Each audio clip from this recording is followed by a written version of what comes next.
Hello everyone, my name is Vivek Sharma. आज की इस वीडियो में हम 4 आर्टिकल्स को डिस्कस करेंगे। पहले में आर्बिट्रेशन हब हमारा एक इंपॉर्टेंट आर्टिकल रहेगा। Then we will be talking about judicial review, fiscal management third article रहेगा and ocean acidification fourth article. आइए एक एक करके इन आर्टिकल्स को समझते हैं। सबसे पहले आर्बिट्रेशन क्या होता है। जैसे मान लीजिए दो कंपनीज है, एक है XYZ कंपनी और एक है ABC कंपनी। इनके बीच में किसी कॉन्ट्रैक्ट को लेके कोई डिस्प्यूट हो गया, तो ऐसे केसेस को सॉल्व करने के लिए आर्बिट्रेशन की मदद ली जा सकती है, क्योंकि जल्द से जल्द केसेस को सॉल्व करने के ऊपर फोकस करते हैं। 1996 में हमने आर्बिट्रेशन को लेके पहला रूल बनाया था, पहला एक्ट बनाया था, जिसको 2019 में हमने अमेंड किया। अब इसके under arbitration council of India एक बॉडी फॉर्म करनी थी, स्टैट्यूटरी बॉडी, बट अभी तक ये फॉर्म नहीं हुई। बट अभी गवर्नमेंट क्या करने वाली है, इस एक्ट के अंदर एक बार फिर से अमेंडमेंट करना चाह रही है। अब देखिए, एक्ट के अंदर अमेंडमेंट के पीछे क्या रीजन है उसको समझो। सबसे पहले तो गवर्नमेंट इंस्टीट्यूशंस को रीडिफाइन करना चाह रही है, जहां पे इन्हें आर्बिट्रेरियल इंस्टीट्यूशन की जो डेफिनेशन है उसको और ब्रॉड किया जा रहा है। कहा जा रहा है कि भाई ये ऐसी ऑर्गेनाइजेशन है जो अपने खुद के रूल बनाती है एंड कहीं ना कहीं जो हाई कोर्ट और सुप्रीम कोर्ट के पहले डेजिग्नेटेड चीजें थी उससे ये थोड़ा अलग होगा। देन जुडिशियल इंटरवेंशन की बात की जाए तो लेट्स से कोई अंतरिम रिलीफ आया, उसको इंप्लीमेंट करने में कई बारी बहुत टाइम लग जाता था। तो यहां पे सेक्शन 9 क्लॉज 2, इसमें 90 डेज की एक कमेंसमेंट पीरियड दिया जाएगा, जिसमें आप जो अंतरिम रिलीफ है उसको अप्लाई करेंगे। तो कहते हैं ये कुछ चेंजेस इसमें किए जा रहे हैं, और भी चेंजेस हैं, बट आप सबसे पहले ये समझिए कि आर्बिट्रेरी काउंसिल जो है, इसके अंदर जो चेयरपर्सन होते हैं वो आपके ज्यादातर जो सुप्रीम कोर्ट के जज हैं वो, या चीफ जस्टिस या जज हाई कोर्ट के होंगे, वो अपॉइंट किए जाते हैं इन कंसल्टेशन विद CJI, और इसमें सेंट्रल गवर्नमेंट इन्हें अपॉइंट करता है। अब यहां पे इसका जो मेजर काम था आर्बिट्रेरियल काउंसिल ऑफ इंडिया का, वो ग्रेडिंग करने का था कि आपका इंफ्रास्ट्रक्चर, क्वालिटी ऑफ स्टाफ कैसा है, परफॉर्मेंस कैसा है, उस बेसिस पे आप कह सकते हो कि ये पूरी तरह से चीजों को ग्रेड करता था, रैंक करता था। देन अभी इसके साथ साथ ये एक और काम भी करता था, ये सेंट्रल रजिस्ट्री का भी काम करता था। जो भी अवार्ड दिए गए उन सब का डाटा ये कलेक्ट करके रखता था, ताकि एक डाटा ड्रिवन अप्रोच हम लेके आ सके। अब यहां पे कई बारी ऐसे इश्यूज देखने को मिलते हैं जहां पे जुडिशियल ओवररीच देखने को मिलते हैं, खासकर पब्लिक पॉलिसी के फॉर्मेट में या पेटेंट इलीगैलिटी के फॉर्मेट में, तो जो कहीं ना कहीं हमारी क्रेडिबिलिटी को खत्म करता है। वैसे तो मिनिमल इंटरफेरेंस के बारे में हमने बात की थी, बट एक्चुअल में जुडिशरी इसमें बहुत ज्यादा ओवररीच कर रही है। इसमें अडॉक डोमिनेंस की बात की जाए तो ज्यादातर प्राइवेट इंगेजमेंट आपकी ज्यादा चल रही है as compare to institutional arbitration. मतलब गवर्नमेंट वाली बहुत ज्यादा नहीं चल रही है इसमें अक्सर जो सिलेक्शन पैनल्स हैं वो कोर्ट आपके अपॉइंट करते हैं, तो उसमें सालों साल लग जाते हैं अपॉइंटमेंट के लिए।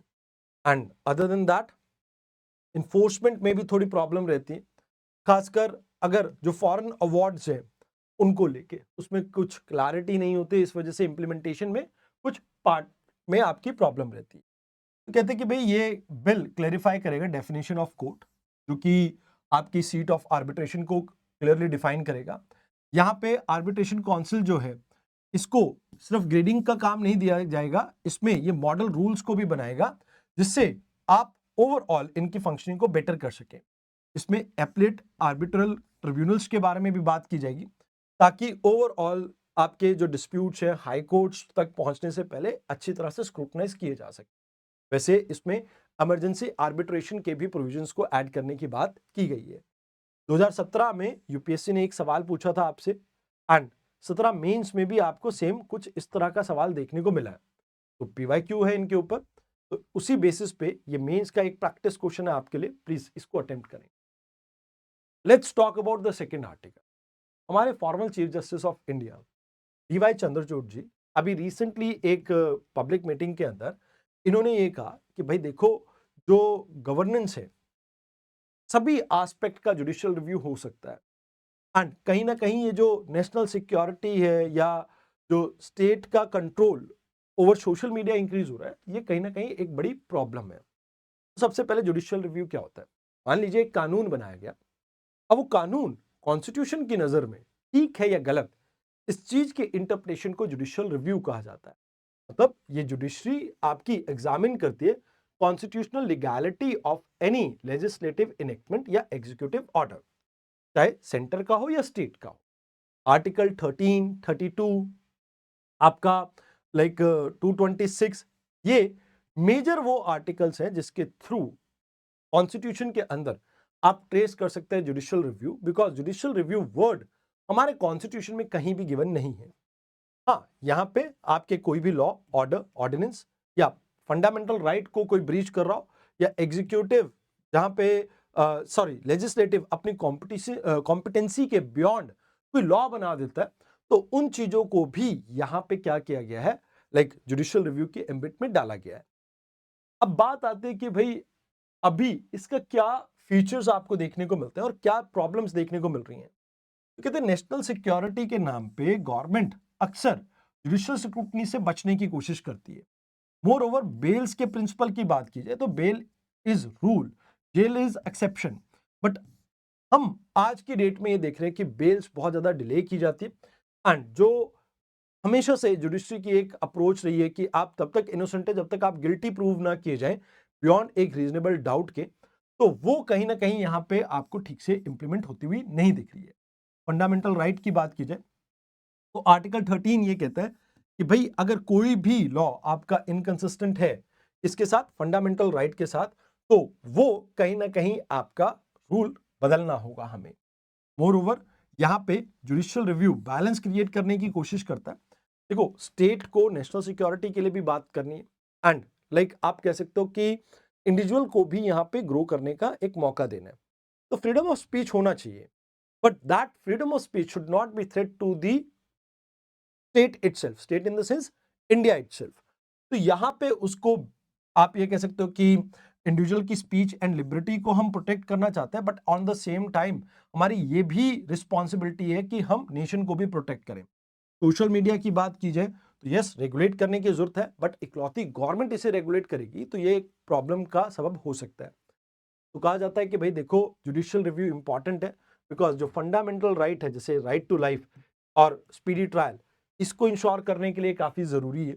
मोर ओवर कॉन्स्टिट्यूशनलिज्म को प्रोटेक्ट करने के लिए भी ये काफी जरूरी है। तो यहाँ पे 2019 के मेंस का एक क्वेश्चन है, प्रीलिम्स का एक क्वेश्चन है जिसके बारे में आप ट्राई कर सकते हैं। आइए अब बात करते हैं इंडिया के फिस्कल स्फीयर। तो अभी जो चीफ इकोनॉमिक एडवाइजर है हमारे अरविंद सुब्रमण्यम, इन्होंने ये कहा कि भाई भारत के अंदर 1991 के बाद से कॉन्स्टेंटली फिस्कल डेफिसिट इंक्रीज हुआ है। अब फिस्कल डेफिसिट क्या होता है? जो गवर्नमेंट के पास टोटल पैसा आया और जो टोटल खर्चा हुआ उसमें कमी। जैसे लेट्स से गवर्नमेंट के पास 50 रुपए आए बट गवर्नमेंट ने खर्च कर दिए 60 रुपए, तो ये -10 रुपए जो है ये आपका फिस्कल डेफिसिट होता है। अब ज्यादातर केसेस में कोऑपरेटिव फेडरलिज्म की जब हम बात करते हैं तो इसमें कई चीजें ऐसी आती हैं जो आपको समझनी होंगी। जैसे फाइनेंस कमीशन है, इसमें पैसा जो आपका है वो स्टेट और सेंटर के बीच में डिवाइड किया जाता है। ऐसे ही जीएसटी काउंसिल भी जीएसटी के पैसे को स्टेट और सेंटर के बीच में डिवाइड करती है। ऐसे ही इंटरस्टेट काउंसिल्स भी हैं आपकी। तो यहां पे अगर हम बात करें तो सेंटर और स्टेट के बीच का रिलेशन सुधारने का जो काम होता है, जहां पर आपस में एक दूसरे को वो सपोर्ट करता है, दैट इज कोऑपरेटिव फेडरलिज्म। तो कहा जाता है कि भाई देखो, अभी प्रॉब्लम क्या चल रही है कि हमारे फिस्कल रिस्पॉन्सिबिलिटी इन बजटरी मैनेजमेंट एक्ट जो है, इसके अंडर 3% तक हमें कहीं ना कहीं अपने फिस्कल डेफिसिट को मैनेज करना था। Debt to GDP, deficit to GDP ratio 3% के आसपास होनी चाहिए थी। कोविड-19 आया जिसकी वजह से गवर्नमेंट का एक्सपेंडिचर इंक्रीज हुआ, और कहा जाता है कि इसको गवर्नमेंट कोशिश कर रही है कि 4.5% तक लेके आ सके।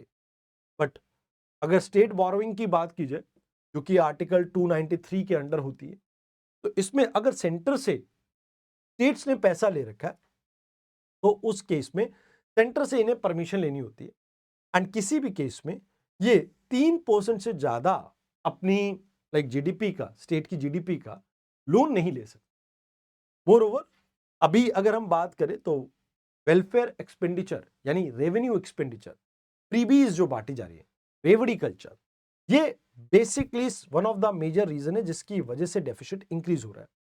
अब इसका इंपैक्ट क्या होता है? जब गवर्नमेंट फिस्कल डेफिसिट में जाती है, गवर्नमेंट मनी बोरो करती है मार्केट से, मार्केट से जब मनी बोरो करेगी तो प्राइवेट सेक्टर के पास यहाँ पे जो फिस्कल स्पेस है वो रिड्यूस हो जाता है, जिससे उन्हें और ज्यादा इंटरेस्ट पे करना पड़ता है। तो प्राइवेट सेक्टर की ग्रोथ के लिए ये एक कंड्यूसिव कंडीशन नहीं है। तो कहा जाता है कि भाई देखो, आज तक स्टेट्स को कामधेनु माना गया है, यहाँ पे कैश ट्रांसफर करना एंड लोगों के वेलफेयर के लिए मेजर्स लेना, ये गवर्नमेंट का काम रहा है। एंड इसी वजह से कॉन्स्टेंटली हमारा जो फिस्कल डेफिसिट है वो इंक्रीज हुआ है। मोर ओवर, मैन्युफैक्चरिंग सेक्टर हमारा अच्छा नहीं परफॉर्म किया पोस्ट इंडिपेंडेंस, ये भी एक बड़ा रीजन है जिसकी वजह से प्रॉब्लम रहती है। एंड स्टेट और सेंटर के बीच में एक ट्रस्ट डेफिसिट एग्जिस्ट करता है, जिसकी वजह से आपस में रिसोर्स पुलिंग भी आपको कम देखने को मिलती है। तो ये चीजें हैं जो आपको प्रॉब्लम देती हैं। अब इसका क्या सोल्यूशन हो सकता है? तो कहते हैं कि फिजिकल कंसोलिडेशन करो, आप डेफिसिट को रिड्यूस करो, रेशनलाइज करो अपनी स्कीम्स को, जो अच्छी स्कीम्स हो उनको कंटिन्यू करो। देन फेडरलिज्म को आपको स्ट्रेंथन करना पड़ेगा, कॉम्पिटिटिव फेडरलिज्म की जगह कोऑपरेटिव फेडरलिज्म को बूस्ट कीजिए, जहां पे रिसोर्स दोनों के मिलके लोगों के भले के लिए काम कर सके। More over, labour intensive manufacturing के ऊपर आपको फोकस करना चाहिए एंड अपनी ह्यूमन कैपिटल के ऊपर भी फोकस करें। ये चीजें हैं जो आपको यहाँ पे समझनी थी। आइए बात करते हैं जर्मनी के एक रिसर्च के बारे में, जो ये कह रहा है कि 2300 जब ईयर आएगा तब तक जो शार्क, जो एपेक्स प्रेडेटर मानी जाती थी ओशंस के अंदर, इनके ऊपर बहुत नेगेटिव असर पड़ने वाला है। क्यों? क्योंकि ओशन एसिडिफिकेशन हो रहा है। कहते जो कार्बन बहुत ज्यादा एक्सेसिवली रिलीज हो रहा है, ये कार्बन आपका पानी के साथ रिएक्ट करके ये बना रहा है कार्बोनिक एसिड, से एच आयंस आपके इंक्रीज हो रहे हैं। अब ये जो एच आयंस इंक्रीज हो रहे हैं, तो जो भी स्पीशीज कैल्शियम बनाती है जैसे कोरल या क्रैब, उनके ऊपर तो असर पड़ ही रहा है, बट साथ के साथ जैसे शार्क है, शार्क के जो टीथ होते हैं इनमें फ्लोरोपैटेट